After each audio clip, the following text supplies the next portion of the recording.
Good afternoon, this is Bob Iaccino coming to you from the CME Group trading floor in Chicago, talking energy. Let's give crude a rest. Even though Brent crude did hit $80 today, WTI ended up a little bit lower.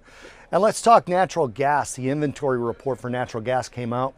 Natural gas itself up about 1.5%, 1.46, right around that 285 level.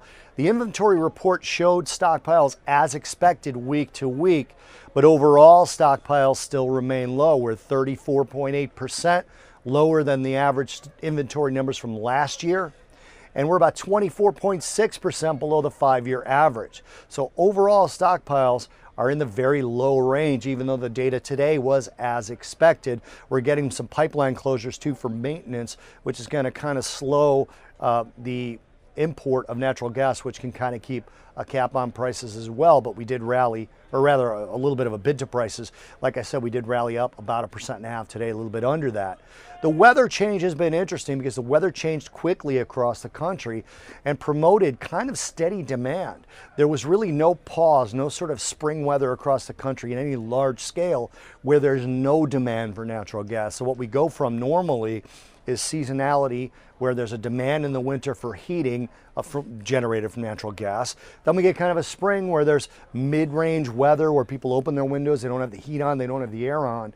That didn't happen this year. We went basically from very cold to pretty darn hot, hot enough to get natural gas demand for electricity driving air conditioning. So that's kept a steady bit under prices as well, again prompting a little bit of a rally today and keeping those stockpiles extremely low.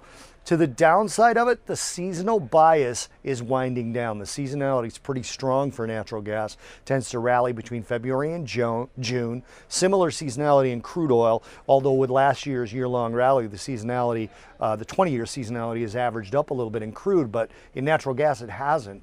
And we're still looking at the normal 20-year history of the seasonal change in natural gas being a dip coming somewhere end of May, beginning of June, and trending lower as we enter the winter. Now, again, we could have unusual weather that sort of dissipates that effect, but the seasonality, which has been sort of a bullish factor for natural gas, is starting to wind down.